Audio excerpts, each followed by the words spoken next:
Assalamualaikum warahmatullahi wabarakatuh. Siswa yang saya banggakan, kali ini materinya adalah proses sensori motorik. Silakan disimak ya, bahkan jika tidak paham diulang lagi slide-nya sehingga tulisan dapat dipahami.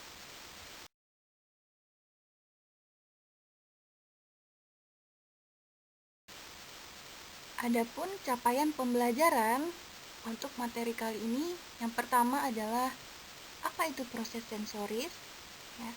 Yang kedua, apa itu tahapan proses sensori? Apa aja tahapan proses sensori itu? Yang ketiga, faktor-faktor apa saja yang mempengaruhi proses sensori? Keempat, nanti kita akan lihat proses motorik, apa bedanya dengan sensoris. Nah, jenis-jenis motorik itu yang terakhir.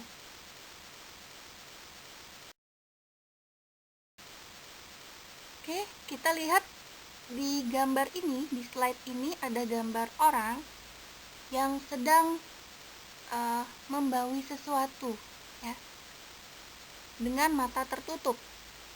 Nah, anggap saja misalnya kalian bayangkan itu bau, misalnya bau kue atau bau bawang mungkin, ya.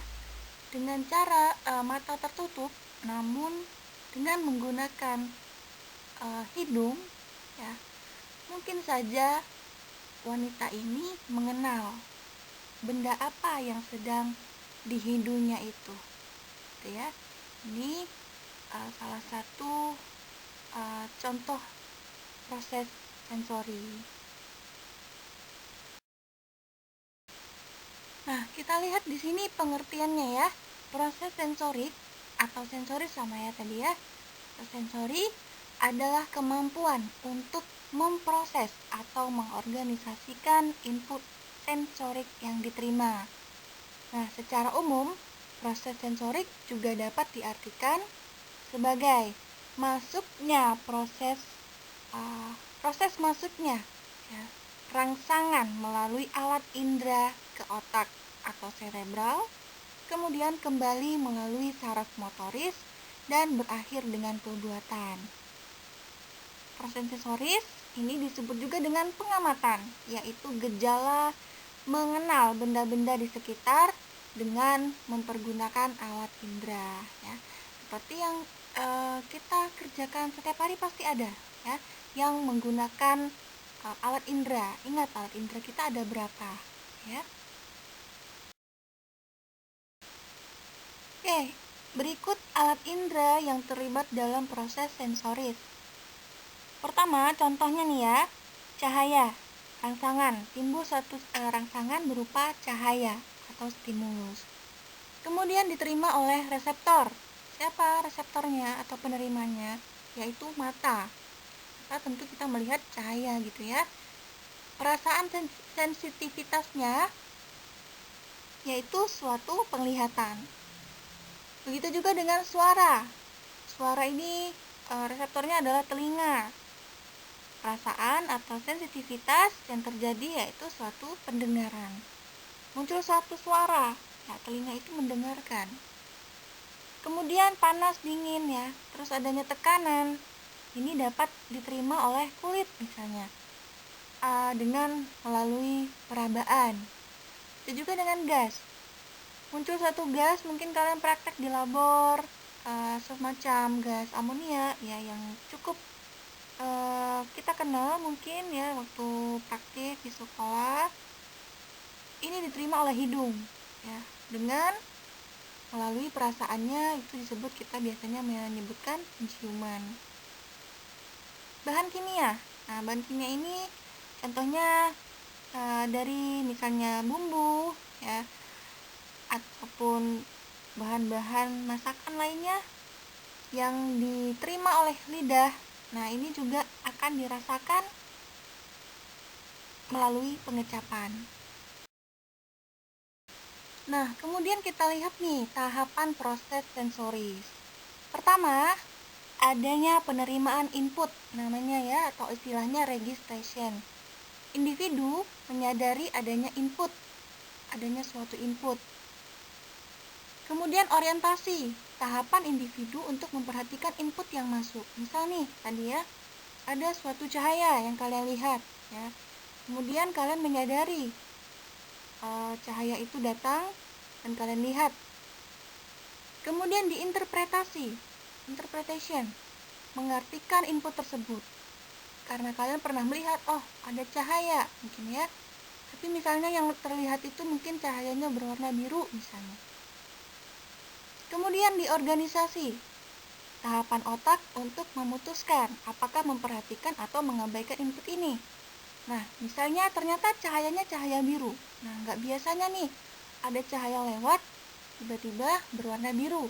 Oh, ternyata kalian memperhatikan, ya, tidak mengabaikan. Oh, misalnya, udah biasa kalian menemukan cahaya nih setiap jam malam, mungkin ada bintang yang lewat, mungkin ya, atau lampu kendaraan yang lewat berwarna biru mungkin. Jadi sehingga otak kalian yang memutuskan apakah kalian melanjutkan untuk memperhatikan cahaya tadi, untuk memikirkannya atau mengabaikannya. Jadi ya udah deh, biarin aja cahaya itu karena kalian tidak memperdulikannya, seperti itu. Kemudian eksekusi, setelah tadi tindakan nyata yang dilakukan terhadap input sensorik tadi. Jadi setelah kalian berpikir mau diperhatiin atau diabaikan, nah timbullah langkah kalian berikutnya. Mau bertanya mungkin ya, kalau memperhatikan, bertanya ke orang-orang yang juga melihat cahaya tadi. Atau jika mengabaikan, ya udah deh, itu juga cahaya yang biasanya mungkin gitu yang kalian rasakan. Udah kalian lanjutkan untuk mengerjakan aktivitas lainnya, seperti itu ya.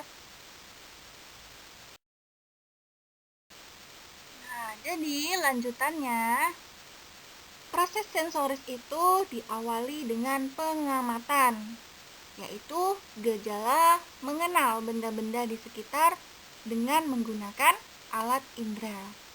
Nah, proses awal dari pengamatan itu disebut dengan perhatian, sedangkan proses akhirnya itu disebut persepsi, yang menyebabkan kita mempunyai pengertian tentang situasi sekarang atau dasar pengalaman yang lalu.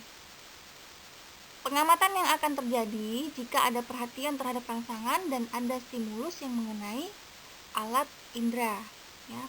Kemudian, syaraf sensoris ini meneruskan rangsangan ke otak dan individu menyadari adanya rangsangan itu. Kemudian, kita simpulkan juga pengamatan ini terjadi melalui 3 proses. Pertama, fisik, yaitu stimulus tadi mengenai indera kita. Yang kedua, fisiologis. Fisiologis ini stimulus tadi diteruskan oleh saraf sensoris ke otak. Dan yang ketiga, psikologis. Interpretasi terhadap stimulus yang diterima oleh otak. Nah, jadi ada 3 nih, ya. Bisa saja tadi seperti cahaya yang muncul itu dipersepsikan berbeda oleh setiap orang yang melihatnya. Inilah 3 hal ini, fisik, fisiologis, psikologis. Ini tergantung setiap orangnya. Apalagi psikologis ya, interpretasi terhadap stimulus tadi. Ada yang berpikir banget orangnya ya, baperan mungkin ya. Ada yang biasa aja ya. Ada yang sangat-sangat cuek seperti itu. Ini tergantung pribadinya masing-masing nih. Oke, di slide ini kita masuk ke faktor-faktor yang mempengaruhi proses sensoris. Proses sensoris akan berlangsung dengan baik atau tidak, ini tergantung dari faktor-faktor berikut. Yang pertama, keadaan indera. Keadaan indera yang sehat dan sempurna, ini akan mempengaruhi kesempurnaan proses sensoris ya. Tentu indera kita nih ya, ada yang telinganya sangat baik ya, atau misalnya ada gangguan seperti suatu kejadian mungkin ya, ada permasalahan. Itu juga dengan mata, ini juga mempengaruhi pastinya. Keadaan indera nih yang sehat dan sempurna akan mempengaruhi kesempurnaan juga terhadap proses sensorisnya. Yang kedua, perhatian yang tertuju pada objeknya. Ini memudahkan persepsi. Dan jika perhatian kurang, maka akan mengganggu konsentrasi sehingga proses sensoris tidak sempurna. Misalnya nih, kalian yang sedang mendengarkan suara saya di slide ini, yang satu mahasiswanya mendengarkan dengan melihat tulisan, ya, sambil membaca tulisan. Yang satu lagi misalnya sambil melihat film drakor misalnya ya.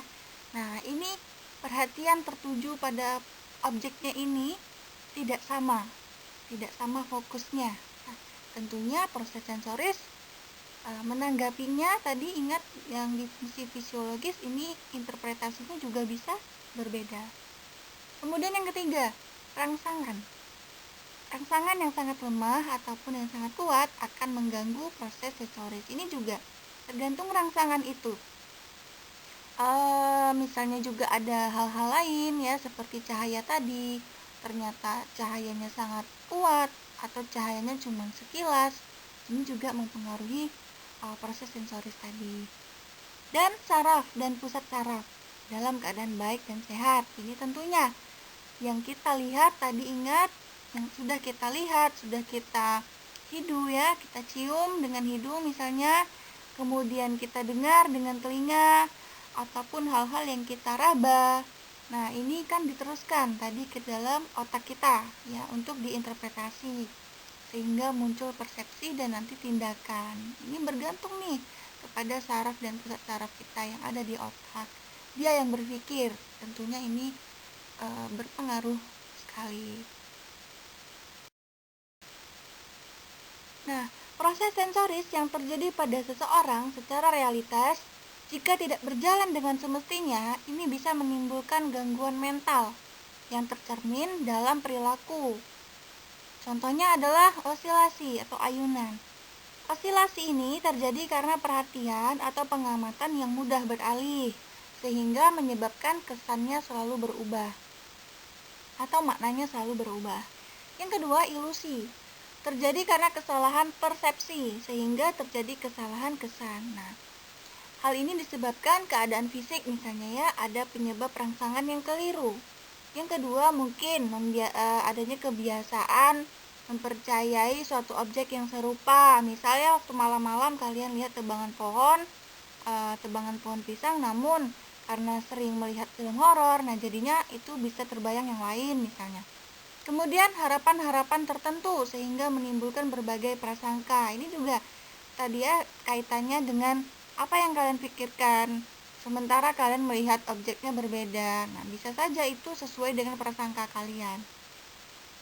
Kemudian tidak adanya analisis terhadap kesan yang diterima dan adanya kesan secara keseluruhan. Misalnya ya, ini misalnya kalian cepat-cepat nih melihat objeknya tanpa analisis yang kurang kuat misalnya ya. Yang ketiga, adanya halusinasi. Ini terjadi apabila individu mempunyai kesan tentang sesuatu atau dikatakan sebagai bentuk kesalahan pengamatan tanpa objek penginderaan dan tidak disertai stimulus yang adekuat. Nah, nanti bedanya ilusi dengan halusinasi. Ini biasanya ilusi ini bendanya ada ya, namun salah persepsi karena tadi dipengaruhi oleh pikiran kita ya, atau keadaan fisik yang mungkin yang sudah lelah sehingga tidak perhatiannya tidak tepat. Nah, kalau halusinasi ini lebih cenderung kepada sesuatu yang tidak bisa dilihat ya. Ini hanya prasangka dari seseorang tersebut. Nanti kita biasanya temukan halusinasi ini kepada pasien-pasien di rumah sakit jiwa ya. Ini mereka melihat namun kita tidak bisa melihat. Stimulusnya tidak kuat, stimulusnya tidak adekuat.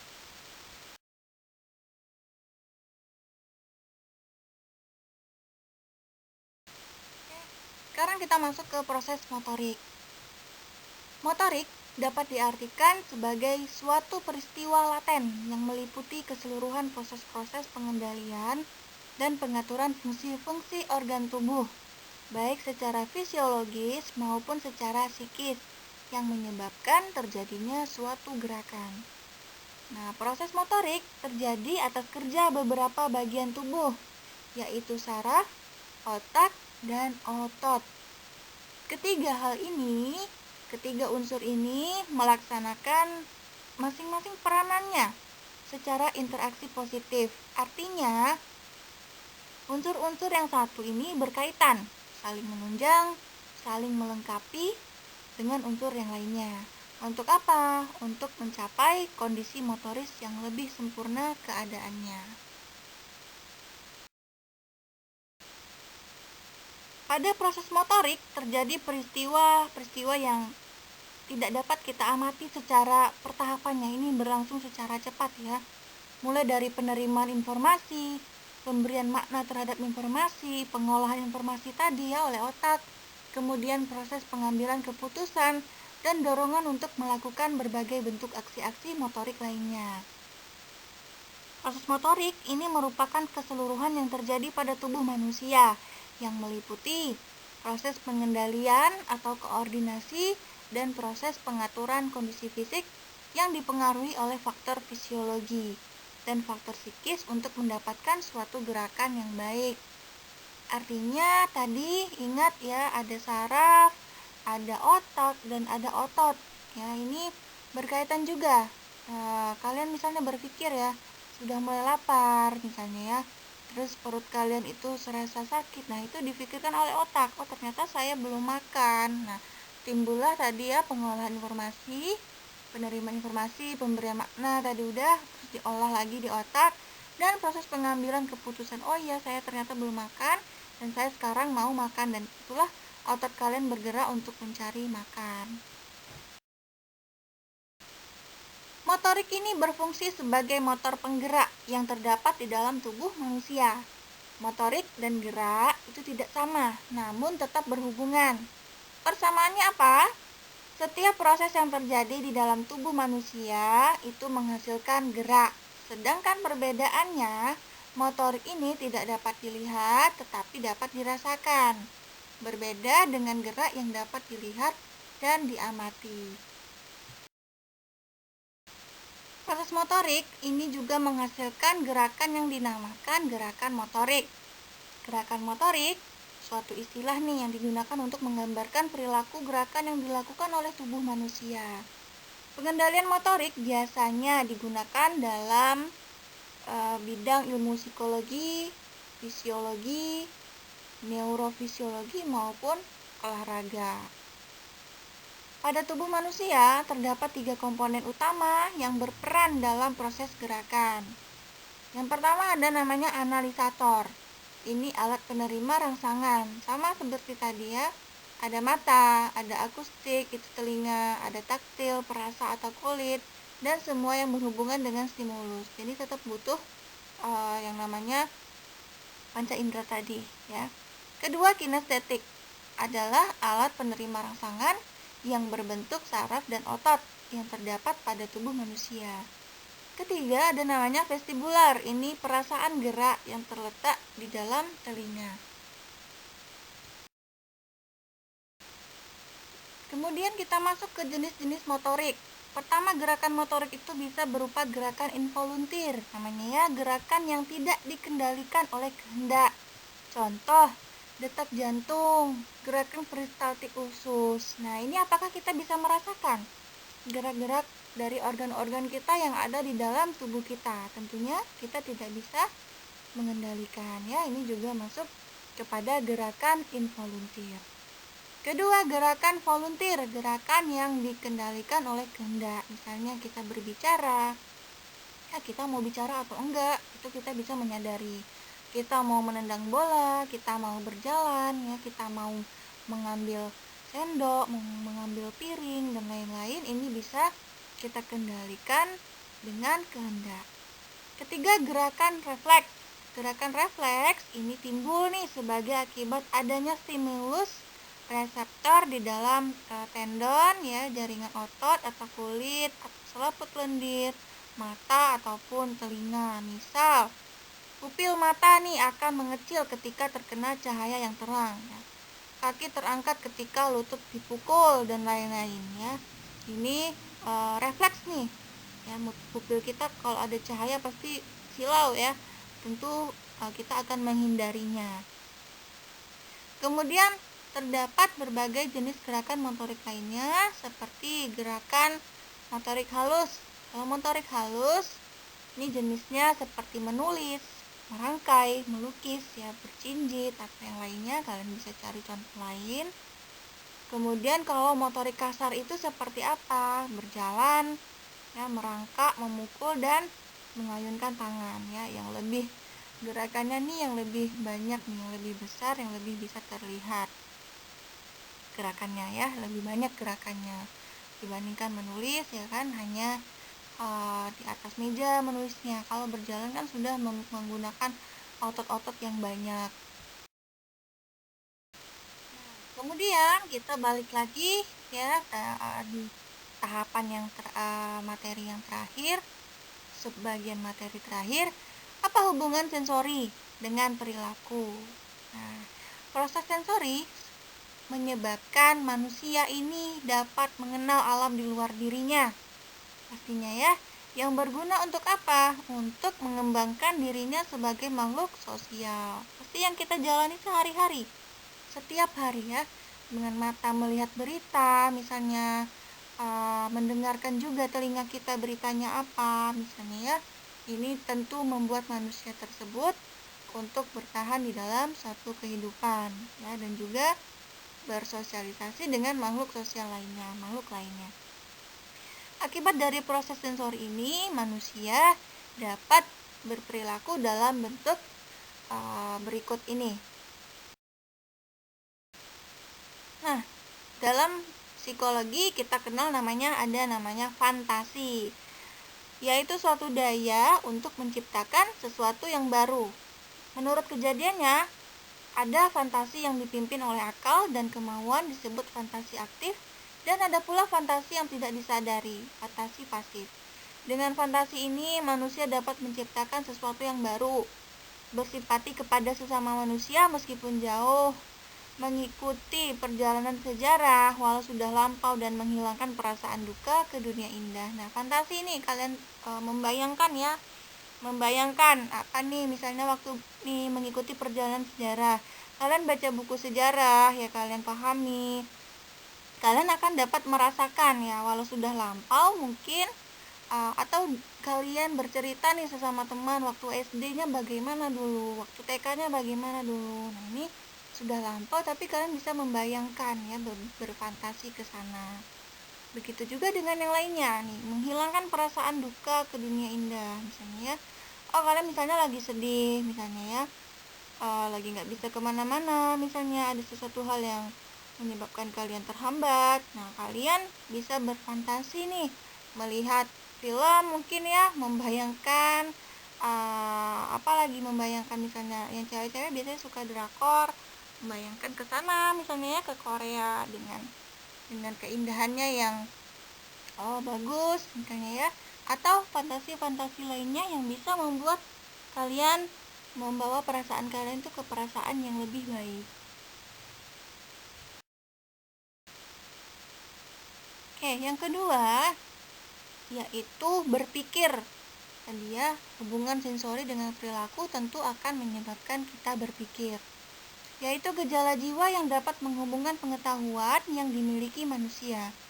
Berpikir merupakan proses tanya jawab antara pengetahuan yang dimiliki dengan apa yang baru dengan menggunakan akal. Hubungan dapat terjadi sebagai sebab akibat, hubungan tempat, hubungan perbandingan, dan hubungan waktu. Misal nih tadi ya saya bicara, kalian coba ingat-ingat waktu SD-nya misalnya ya. Nah, ini kalian bayangkan waktu itu SD kalian di mana misalnya ya. Nih ada hubungan tempat. Terus coba kalian bandingkan dengan sekolah kalian waktu di SMA. Nah, terjadi lagi nih, berpikir lagi. Ternyata sekolah SD saya seperti itu, SMA saya seperti itu. Ini terjadi hubungan perbandingan. Jadi berpikir. Ya, ada rangsangan, ya pasti kita berpikir.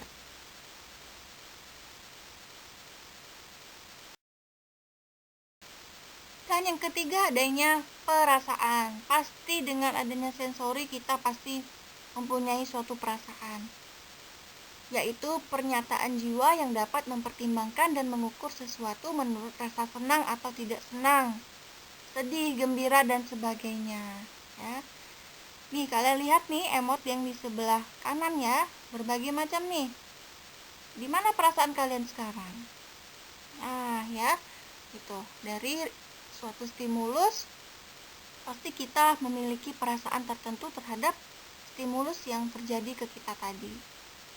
Berdasarkan perasaan, manusia ini dapat dibagi menjadi dua golongan, yaitu golongan eukolia. Apa artinya? Orang yang selalu merasa gembira atau optimis, ya. Dan ada juga golongan diskolia, orang yang selalu merasa tidak senang, selalu murung, selalu pesimis. Ini ya, kalian bisa mengenali nih diri kalian yang mana. Oke, demikian yang dapat saya sampaikan. Jika ada pertanyaan, boleh hubungi saya via WA boleh, via email boleh. Silakan, mudah-mudahan ini sangat mudah dipahami. Terima kasih.